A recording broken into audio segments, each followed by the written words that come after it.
আজকে একটি অনুষ্ঠানে পার্টিসিপেট করতে হবে, তার জন্য তরমুজটি দিয়ে আমি একটি ভ্যানিটি ব্যাগ বানাতে হবে। আরে এই পাগল বুড়ি, তুমি এটা কি করলে? তরমুজ দিয়ে কেউ ভ্যানিটি ব্যাগ বানায়? এই দেখো আমার কাছে অনেক সুন্দর একটা ভ্যানিটি ব্যাগ আছে।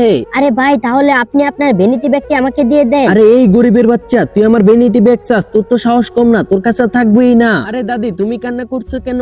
দাদু ভাই, আমি তরমুজটি দিয়ে ভ্যানিটি ব্যাগ বানিয়েছি বলে এই ছেলেটা আমার সাথে খুবই খারাপ আচরণ করেছে। তুমি একটা কিছু করো। আচ্ছা ঠিক আছে দাদি, আমি তোমার জন্য এখন একটি ভ্যানিটি ব্যাগ কিনে আনছি, কিন্তু আমার কাছে তো টাকা নেই। তাহলে দাদির জন্য আমি কাঠ দিয়ে একটি ভ্যানিটি ব্যাগ বানিয়ে ফেলবো। তো বন্ধুরা, তোমরা কি এর আগে কখনো কাঠের ভ্যানিটি ব্যাগ দেখেছো? আশা করি দেখোনি। তো বন্ধুরা, সেটা দেখার আগে বন্ধুরা, তোমরা যদি এই ছবিগুলোকে মন থেকে ভালোবেসে থাকো তাহলে এখন এই ভিডিওতে একটি লাইক করে দাও এবং এই চ্যানেলটি সাবস্ক্রাইব করে দাও। এই তো বানানো হয়ে গেল ভ্যানিটি ব্যাগটি। এখন এটা দাদিকে দিয়ে দেই। দাদি, এই নাও, তোমার জন্য খুবই সুন্দর একটি ভ্যানিটি ব্যাগ এনেছি। আরে দাদু ভাই, তোমার ভ্যানিটি ব্যাগটি তো খুবই সুন্দর। সবাই আমার দাদু ভাইয়ের জন্য এই ভিডিওতে একটি লাইক সাবস্ক্রাইব করে দিও প্লিজ।